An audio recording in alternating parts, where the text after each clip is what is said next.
ब्रह्म। नमस्कार मित्रों, हमारे वैदिक परिवार में आपका स्वागत है। श्री वेद भाष्यकार श्री स्वामी शरण जी के मुख से वेद मंत्रों की सरल और प्रमाणिक व्याख्या सुनने के लिए हमारे YouTube चैनल को अधिक से अधिक लोगों तक पहुंचाएं, सब्सक्राइब करें, जिससे वेदों का प्रकाश घर घर तक पहुंच सके।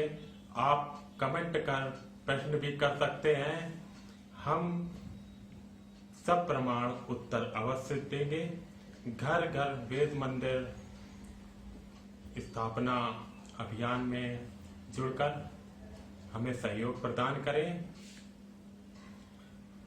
हमारा वेद भाष्य, वेदायन और अन्य वैदिक साहित्य घर बैठे प्राप्त करने के लिए आदेश करें। हमारी वेबसाइट। आज मैं 7वां मंत्र कर रहा हूँ। ओम ऋषि वाक देवता परमात्मा छंद त्रिष्टुप स्वर दहिवत अनुदात्त। ओम अहम सुवे पितरम अस्य मूर्धन मम योनि अप्सु अंतः समुद्रे ततः वितिष्ठे भुवना अनुविश्वा उत अमूमद्याम वर्ष्मणा उपस्पृशामि। मैं ही पितरों का सृजन करूं, इसकी मूर्धा पर सृजन करूं। मम योनि समुद्र अपह में है, सब भुवन प्रतिष्ठित उससे ही संस्पर्श करूं द्यौ को भी मैं। मंत्रार्थ। अहम मैं, पितरम पितर को, पिता को, ज्ञानी को, पालन करने वाले को, अस्य इसके, मूर्धन मूर्धा पर, उच्च स्थान पर, सुवे उत्पन्न करता हूँ। मम मेरे, योनि बंधन मिलन संबंध, अपसु पालकों में, समुद्रे समुद्र में, अंतः भीतर है, ततः उसके अनंतर, विश्वा सभी, भुवना भुवन वर्तमान, अनुकूल, विशेष, तिष्ठे स्थित है, प्रतिष्ठित है, उत तथा, अमूम इसको, द्याम द्यौ को, सबसे बढ़कर, विशिष्ट प्रकाशमान को, वर्ष्मणा पराक्रम के साथ, उप समीप, स्पृशामि स्पर्श करता हूँ। भावार्थ। मैं पितर को, पिता को, ज्ञानी को, पालन करने वाले को, इसके मूर्धा पर, उच्च स्थान पर उत्पन्न करता हूँ। मेरे बंधन मिलन संबंध पालकों में, समुद्र में भीतर हैं। उसके अनंतर सभी भुवन वर्तमान, अनुकूल, विशेष स्थित हैं, प्रतिष्ठित हैं, तथा इसको द्यौ को सबसे बढ़कर, विशिष्ट प्रकाशमान को, पराक्रम के साथ समीप स्पर्श करता हूँ। धातु आदि निरुक्त। अहम सर्वनाम। सुवे सु उत्पन्न करना, ऐश्वर्य होना, पराक्रम होना। सु प्रेरणा करना।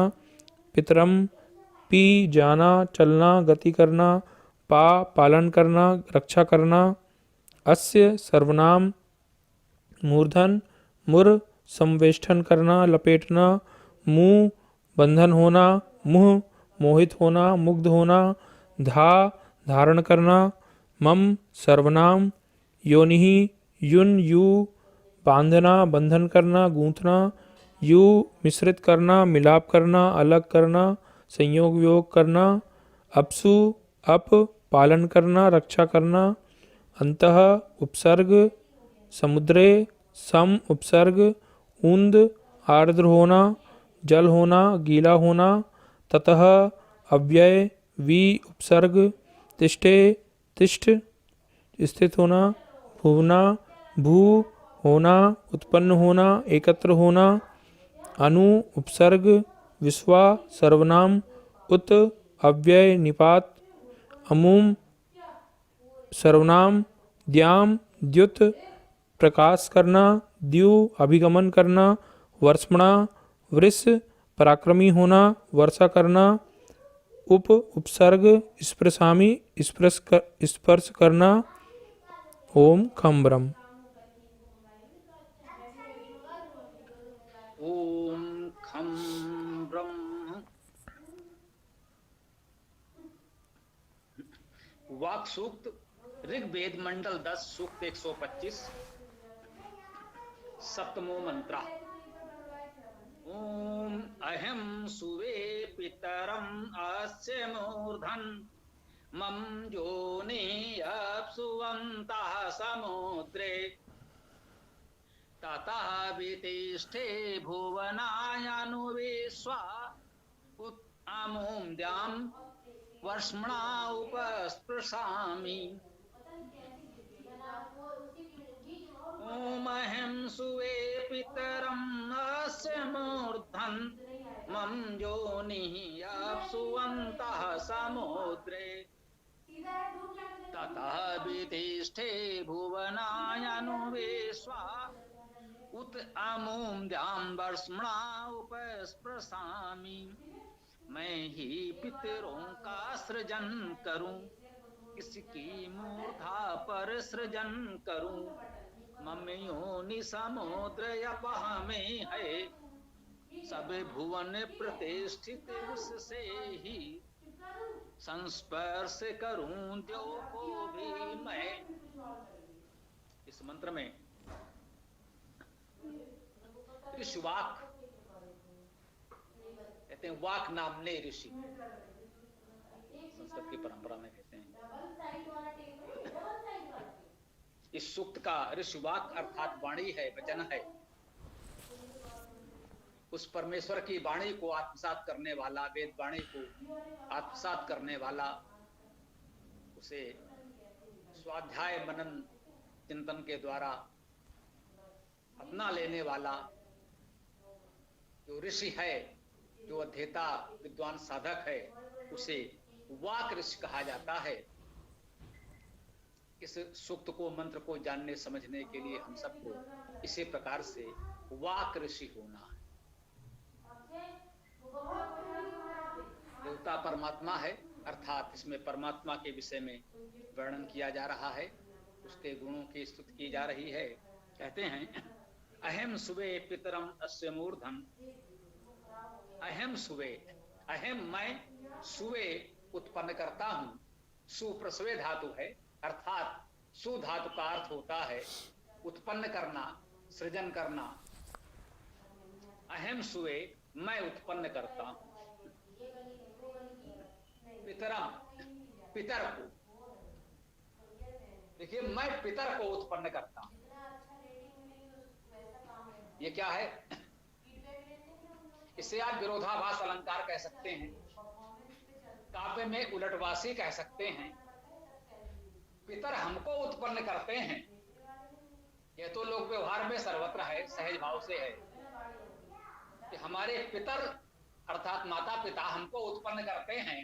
वो कहता है अहम सुवे पितरम, मैं पितर को उत्पन्न करता हूं। क्या यह संभव है? कोई भी अपने पितर को उत्पन्न कर सकता है?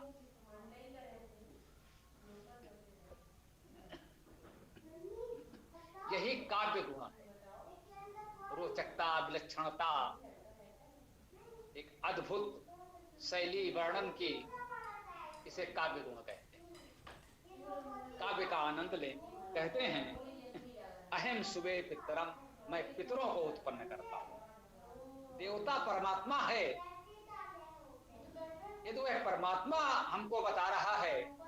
या सामान्यता विद्वानों ने कहा है कि वाक नाम ने ऋषि परमात्मा से एकाकार होकर वर्णन कर रहा है, अर्थात जैसे वो स्वयं को परमात्मा की स्थिति में पाकर परमात्मा से एकाकार हो गया है, तो इस प्रकार से कह रहा है जैसे परमात्मा कह रहा हो कि मैं ये करता हूं।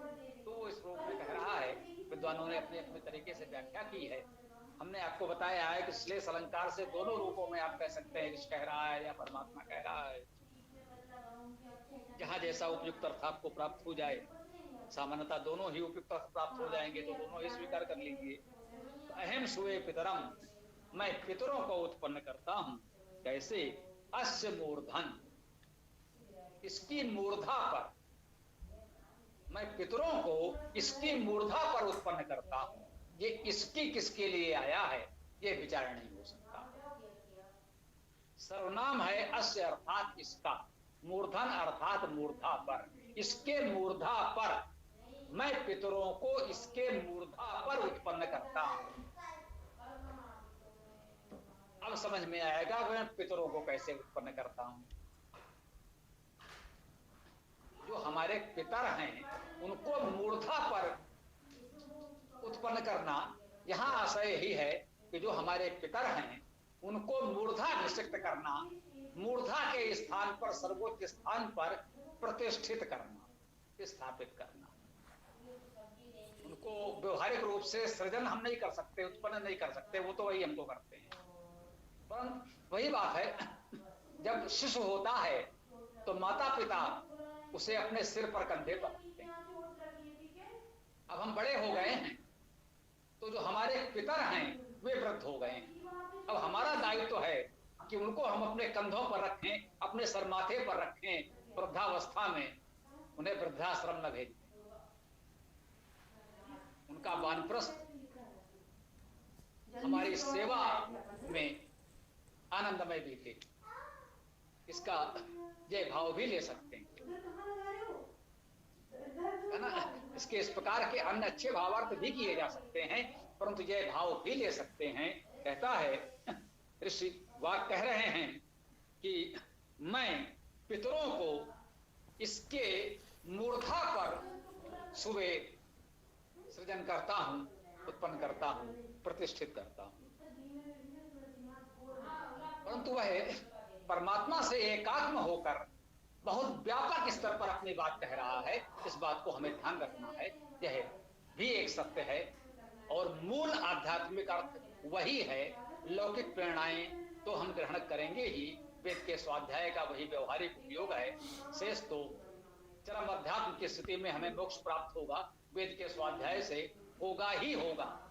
परंतु जब तक ये लौकिक जीवन हमारा है, जब तक लौकिक संसार में हम हैं, तब तक हमें वेद से लौकिक जीवन के लिए उपयुक्त प्रेरणाएं भी, तो उसके लिए कहा गया कि हम अपने पूर्व जो पितर हैं उन पितरों को मूर्धा निश्चित करें, उच्च सम्मान दें, उच्च स्तर पर प्रतिष्ठित करें। कह रहे हैं मम योनि अपसुवंता समुद्रे। मम मेरा योनि, योनि का अर्थ अभी हम समझेंगे, योनि ही मान लें अभी। मम योनि मेरा योनि अपसु अर्थात अप में, सु सप्तमी बहुवचन की विभक्ति है। अपसु का अर्थ हुआ अप के बहुवचन में बहुत से अपो में, यूं कहें। यदि अप कुछ होता है वो हम समझें तो यूं कह सकते हैं मम योनि मेरा योनि अपो में अंतः भीतर समुद्रे समुद्र में। मम योनि अपसु अंतः समुद्रे, मेरा योनि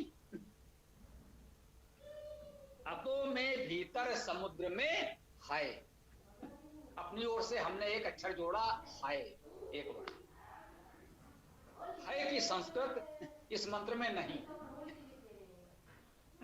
काव्य में, भाषा में भी और विशेष रूप से संस्कृत में तो गद्य में भी सामान्यता है आदि का प्रयोग नहीं होता, वाक्य पूरा हो जाता है। काव्य में तो हो ही जाता है। तो अपनी ओर से यदि कुछ जोड़ना पड़ता है हमें तो है जोड़ना पड़ता है, हो जोड़ना पड़ता है, क्योंकि यह बात तो वहां बिना लिखे भी समझी जाती है। ये स्वाभाविक है, इसमें कहीं कोई विद्वानों में मतभेद नहीं मिलेगा कि आपने है क्यों लिखा, इसे कुछ और भी हो सकता है क्या, नहीं, इस पर सब में सहमति होती है। तो मेरा योनि अंतः समुद्रे, भीतर समुद्र में, अपो में है। अब योनि क्या है, अपसु क्या है और समुद्र क्या है, ये तीनों को हमें अब समझना है। वाक्य रचना हमने समझ ली। अप धातु का अर्थ है पालन करना। अप पालने धातु है, पालन करना, रक्षण करना, एक ही बात, एक ही अर्थ होता है। यह भी एक सत्य है। तो यहां बहुवचन सप्तमी विभक्ति है, अर्थात अपो में पालनकर्ताओं में, पालन रक्षण में, या कहें रक्षणों में, पालन कार्यों में, समाज के रक्षण पालन के कार्यों में अपसु।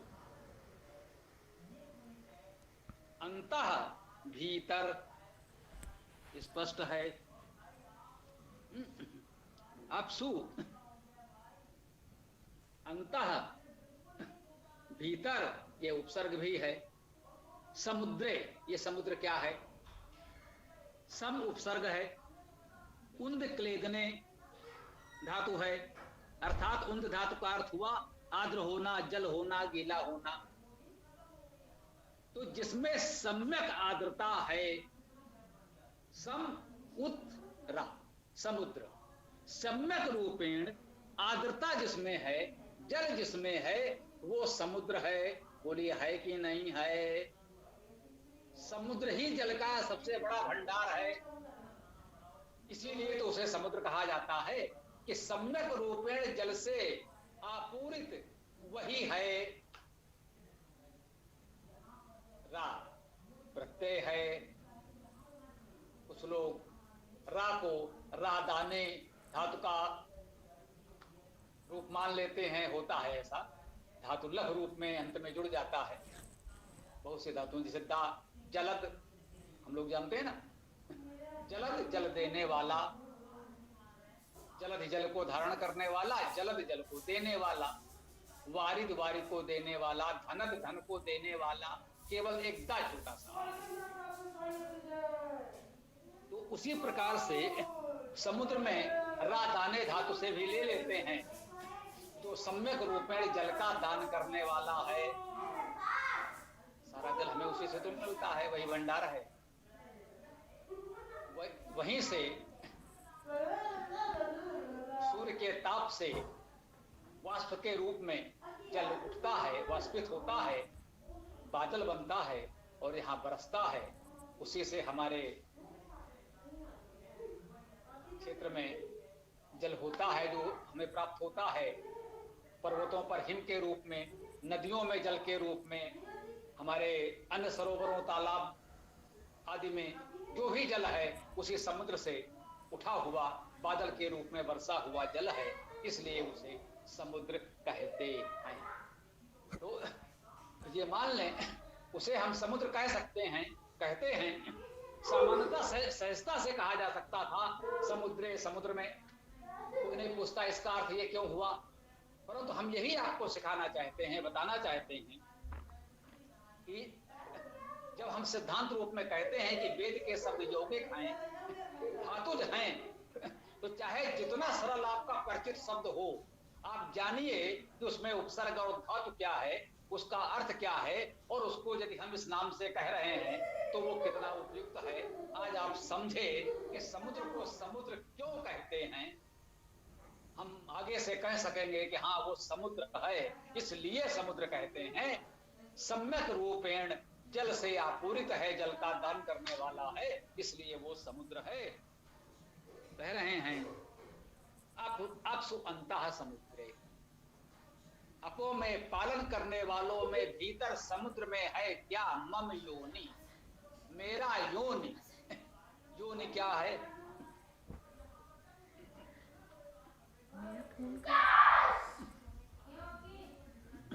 जो यू धातु है, यू धातु का अर्थ मिलाना और जी, ये ध्यान देने की बात है। ऐसी बहुत सी धातु हैं जिनमें विपरीत अर्थक साथ साथ।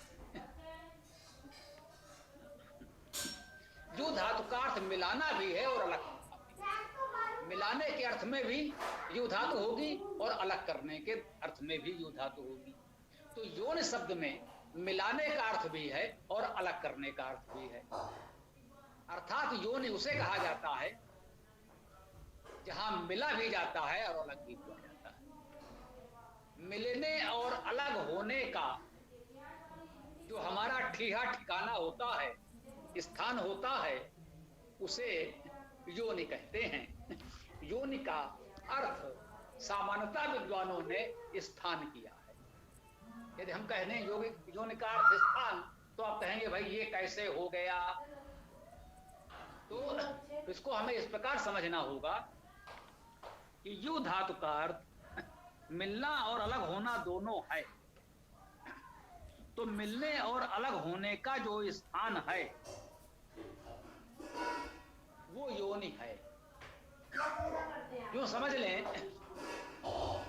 कि अति प्राचीन काल में जब घने वन ही थे और वनों में हमारे पूर्वज रहते थे, कल्पना करें तब तक ये ग्राम नगर नहीं बसे थे। वनों में उत्पत्ति हुई विभिन्न प्राणियों की, मनुष्य की भी। तो अन्य प्राणियों की भांति, पशु पक्षियों की भांति मनुष्य के लिए भी आवश्यक था कि भोजन की तलाश की जाए। जब ग्राम नगर खेत व्यापार नहीं था तो अन्य प्राणियों की भांति हमें भी भोजन की तलाश करनी होती थी। जब वो तलाश अभी भी बंद नहीं हुई तो रूप बदल गया है। तो वनों में यहाँ वहां भटक रहे हैं, कहाँ भोजन मिलेगा। कहीं फलों पर हमें, वृक्षों पर फल मिले, तोड़ लिए, खा लिए, कुछ ले आए। कोई स्थान हमने तय किया, कोई वृक्ष, कोई थिया कि हाँ भाई ये बड़ा वृक्ष है, यहां पर हम लोग मिलते हैं। एक वृक्ष के नीचे सब एकत्र हुए, मिले और वहां से भोजन की तलाश में ही निकले। सायंकाल वहीं पर फिर एकत्र हो जाएंगे। कुछ खाया पिया है, जो नहीं जा पाए हैं, वृद्ध हैं, शिशु हैं, उनके लिए ले भी आए हैं तो उनको भी खिलाना है। तो जहां हम मिले और अलग हुए उसे योनि कहा गया, वो स्थान। धीरे धीरे उसके लिए हम लोग स्थान शब्द का प्रयोग करने लगे। कैसे? स्था, ठहरना, स्थित होना, रुकना। जब थोड़ी स्थिरता आ गई, जिस स्थान पर हम मिलते थे और अलग हो जाते थे वो केवल एक ठीहा था, धीरे धीरे वहां हम स्थित रहने लगे, स्थापित हो गए। स्था अर्थात ठहरना, रुकना। वहां पर एक स्थिति बन गई, वहां पर लगभग स्थायी रूप से रहने लगे। क्या भाई ठीक है, ये आपका स्थान, ये आपका, ये आपका। तो योनि के स्थान पर जो कहें, पहले योनि शब्द, उसके बाद स्थान कहा जाने लगा। भाई ये आपका स्थान, ये हमारा स्थान, इस स्थान पर हम मिलेंगे। तो एक प्रकार से योनि का पर्याय स्थान आ गया। इसको इस रूप में हमें समझ में नहीं आता। तो मम्मी उसने क्या कहा? मम योनि अप्सु अंता समुद्र, जो हमारा स्थान है, जो मम मेरा। एक ऋषि, वाक नामने ऋषि कह रहे हैं, मम योनि मेरा स्थान पालनकर्ताओं में है और समुद्र के भीतर है। यहां समुद्र प्रतीकात्मक गुणवाची भी है।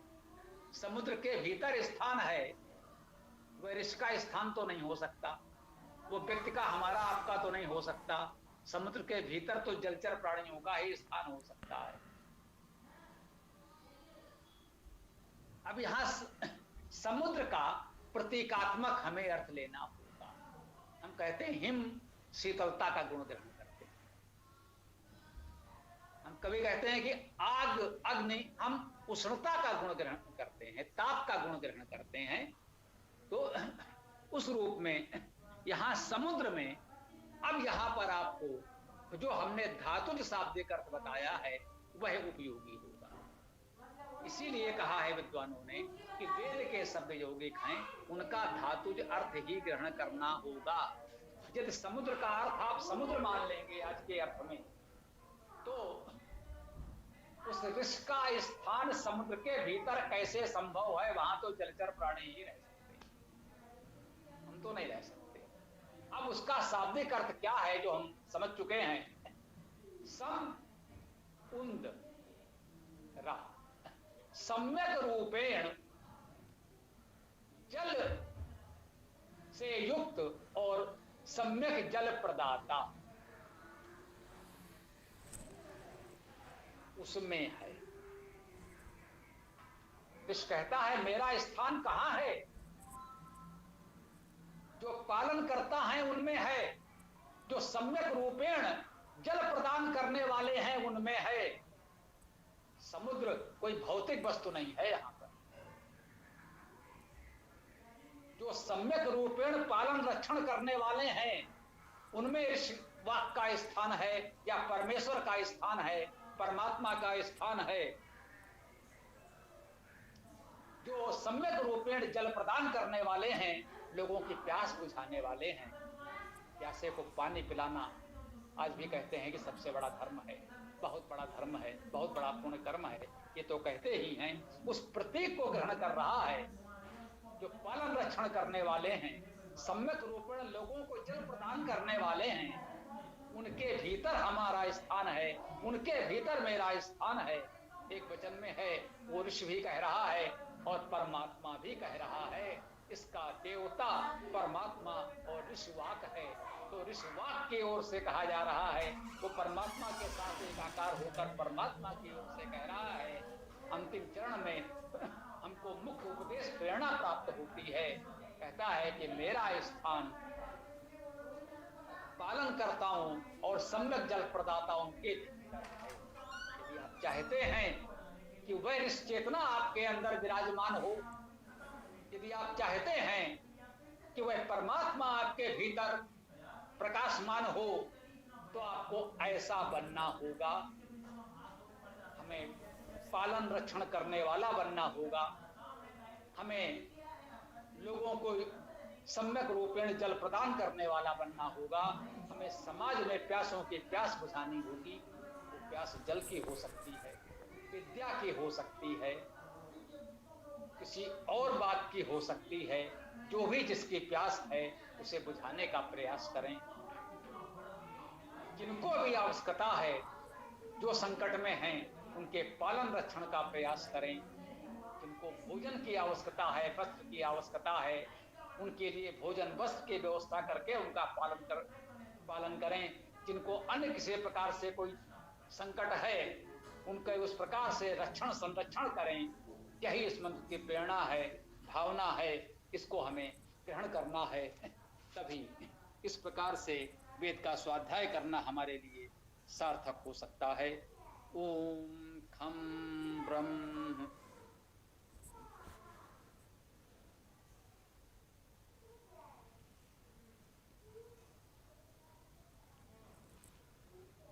जी, तो किसी साथी का प्रश्न हो तो पूछ सकते हैं।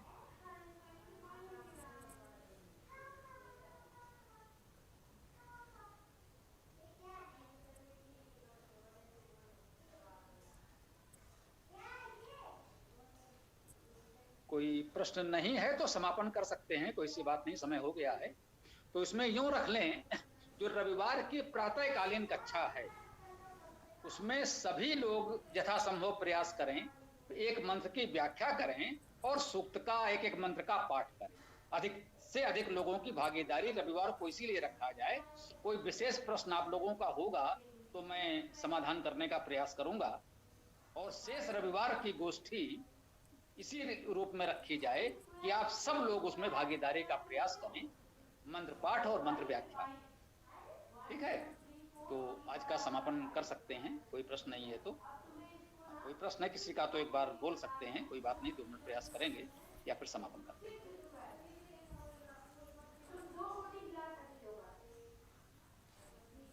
जी, तो किसी साथी का प्रश्न नहीं है तो समापन करते हैं। जी, ओम यो असो आदित्ये पुरुषः सो असो अहम्। ओम खम ब्रह्म, ओम खम ब्रह्म। सभी साथियों को सादर प्रणाम। ओम ओम खम ब्रह्म। ठीक है, सभी को प्रणाम। हम मिलते हैं। ओम नमस्ते, ओम खम ब्रह्म। ओम यो असौ आदित्ये पुरुषः सोऽसावहम्। ओम खं ब्रह्म।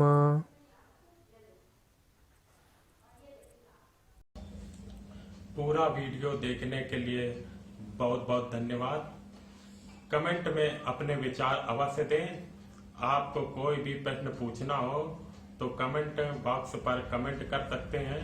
डिस्क्रिप्शन में वेबसाइट का लिंक दे दिया गया है, उसमें अधिक जानकारी प्राप्त कर सकते हैं। धन्यवाद। ओम खम ब्रह्म।